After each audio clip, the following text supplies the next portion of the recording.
Por definição, um serial killer é alguém que mata repetidamente, seguindo um padrão. Mas por trás de cada número existe uma cidade em pânico, famílias destruídas e uma mente que a ciência ainda tenta entender. Hoje você vai conhecer 3 serial killers reais, um brasileiro, um russo e um sul-americano, que transformaram regiões inteiras em verdadeiros campos de medo. E no final você me diz, qual deles te pareceu mais perturbador? O primeiro caso é daqui, do Brasil. Em Goiânia, um homem se definia com 3 palavras: minha profissão é matar. Tiago Henrique Gomes da Rocha foi condenado por uma sequência de assassinatos que chocou o país.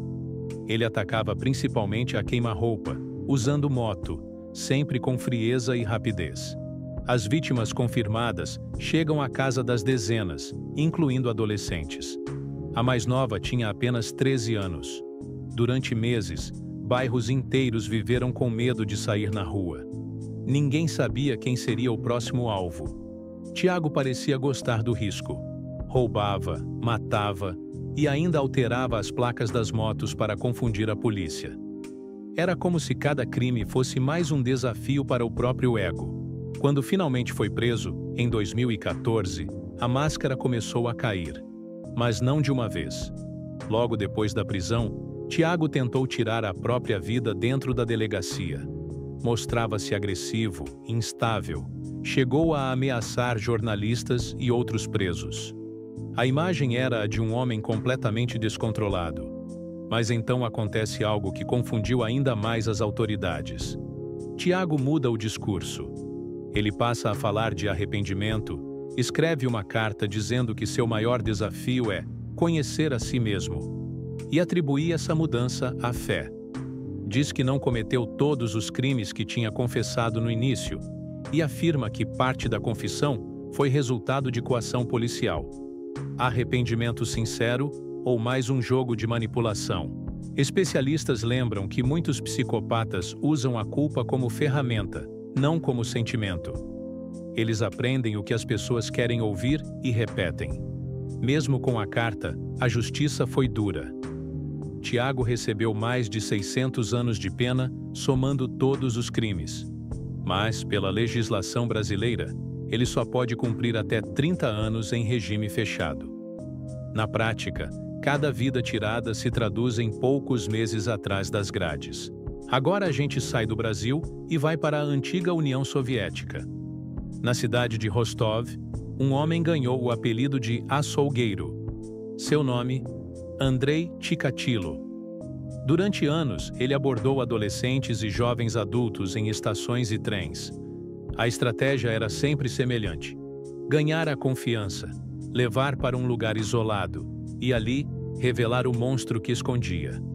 Quando finalmente foi preso, no início dos anos 90, a polícia ligou o nome de Chikatilo a mais de 50 assassinatos. Os corpos eram encontrados com sinais de extrema violência, o que tornava as cenas ainda mais marcantes para os investigadores. No julgamento, o clima foi tão tenso que foi preciso colocar Andrei dentro de uma jaula no meio do tribunal, para evitar que familiares das vítimas partissem para cima dele. As pessoas lotavam o local só para ouvir da boca do próprio assassino o que ele tinha feito. Mas quem era esse homem fora da sala de crimes? A história de Andrei começa com trauma. Ele cresceu em meio à guerra, à fome, a rumores de canibalismo em vilas, e carregava desde cedo a sensação de que havia algo de errado com ele. Problemas de impotência, humilhações na escola, apelidos, agressões. Tudo isso foi criando uma mistura explosiva de raiva, vergonha e frustração. Na vida adulta, ele conseguiu construir uma fachada de normalidade. Trabalho, família, rotina. Por fora, um cidadão comum. Por dentro, um abismo. Anos depois, já preso, Andrei descreveu os ataques como se fossem o único momento em que se sentia poderoso. Os golpes e a violência que praticava imitavam, na mente dele, algo que ele não conseguia viver de forma saudável. Em 1990, Andrei Chikatilo foi preso em flagrante ao tentar atacar mais uma vítima perto de uma estação de trem. Foi condenado à morte e executado em 1994. Até hoje, o caso dele é estudado como exemplo extremo de como traumas profundos e ausência total de empatia podem se misturar numa pessoa que, por fora, passa despercebida na multidão. O terceiro caso é um dos mais chocantes em números. Pedro Alonso Lopes ficou conhecido como o Monstro dos Andes. Ele mesmo afirmou ter matado cerca de 300 meninas. As investigações conseguiram localizar mais de 50 corpos. Suas vítimas tinham entre 8 e 12 anos. Meninas pobres, muitas vivendo nas ruas, em regiões afastadas da Colômbia, do Peru e do Equador. Justamente porque eram invisíveis para o sistema, tornaram-se o alvo perfeito. Pedro as abordava com promessas simples: comida, ajuda, proteção. Levava as crianças para casas abandonadas ou áreas desertas e ali cometia seus crimes. Depois, escondia os corpos em locais remotos, muitas vezes em valas que ele mesmo cavava. O mais assustador é que, diferente de outros serial killers com histórias familiares extremamente violentas, a infância de Pedro não encaixa tão fácil nesse molde. A mãe dele, Benilda, dizia não entender de onde o filho tirava uma versão completamente distorcida da própria história, em que se colocava como filho de uma mulher em situação de prostituição, rodeado de abusos constantes. Era como se ele mesmo construísse uma narrativa trágica para justificar o que fazia. Ainda jovem, Pedro fugiu de casa, entrou para grupos de meninos de rua, passou por orfanato, cadeia, e ali cometeu seus primeiros homicídios, alegando legítima defesa, após ser abusado por outros presos. Quando saiu, ao invés de romper com a violência, ele a transformou em método. Por quase 10 anos, Lopes percorreu cidades e fronteiras. Como suas vítimas eram crianças pobres, muitas desapareciam sem investigação profunda. Isso deu a ele um poder enorme de repetição. O erro veio quando uma das vítimas não era de uma família pobre.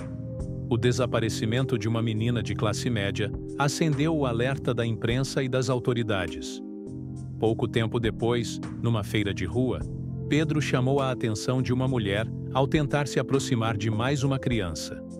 As pessoas ali presentes se uniram, cercaram o suspeito e chamaram a polícia. Na delegacia, Pedro Alonso Lopes confessou em detalhes uma série de assassinatos e indicou locais onde dezenas de corpos foram encontrados. Mas aí entra um detalhe que revolta muita gente até hoje. Apesar da quantidade de vítimas, a pena máxima para homicídio na legislação de alguns desses países era relativamente baixa. No Equador, ele cumpriu cerca de 14 anos de prisão. Foi considerado recuperado e encaminhado para um hospital psiquiátrico na Colômbia. Anos depois, saiu. Voltou à casa da família apenas para roubar pertences e fugiu novamente. Acabou recapturado e, segundo registros, foi condenado à prisão perpétua. O caso de Pedro Lopes levanta uma pergunta incômoda.